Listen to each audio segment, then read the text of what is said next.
Welcome friends. আজই মাধ্যমিকের result out হলো। এরই সঙ্গে আরেকটি বিজ্ঞপ্তি সংসদ তরফ থেকে দেওয়া হয়েছে। দেখুন আজকের ডেটটা দেওয়া আছে 2/5/2025। এই মর্মে বিজ্ঞপ্তি জারি করা হলো, যারা মাধ্যমিক দিয়েছেন তারা একাদশে অ্যাডমিশন হবেন।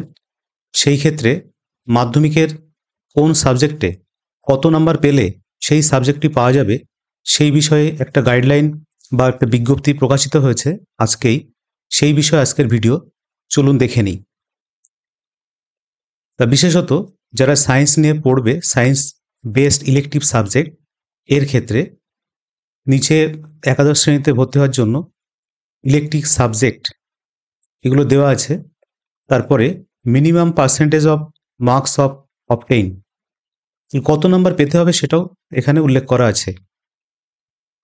তা যে সমস্ত সাবজেক্টের ক্ষেত্রে, যেমন mathematics, statistics, computer science, artificial intelligence and data science, cyber security, এইগুলো নিয়ে যদি কোনো পরীক্ষার্থী বা মাধ্যমিক পরীক্ষার্থী তারা একাদশে অ্যাডমিশন নেয়, সেই ক্ষেত্রে তাকে মাধ্যমিকে 35% মার্কস পেতে হবে ম্যাথামেটিক্সে, অর্থাৎ গণিতে এখানে তাকে 35% মার্কস পেলেই তবে কিন্তু এই সমস্ত সাবজেক্টগুলো পাবে।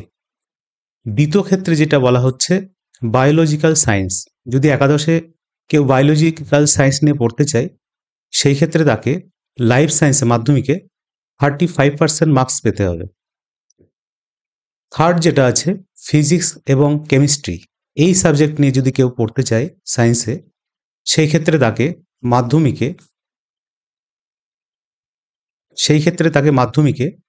35% মার্কস পেতে হবে ফিজিক্যাল সায়েন্স অর ইকুইভ্যালেন্ট এক্সামিনেশনে। ফোর্থ যেটা হচ্ছে জিওগ্রাফি।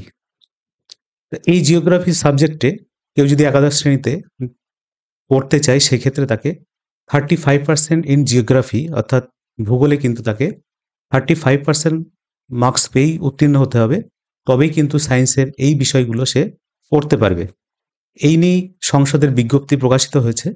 যদি ভিডিওটি ইনফরমেটিভ মনে হয় তাহলে অবশ্যই লাইক এবং শেয়ার করবেন। ধন্যবাদ।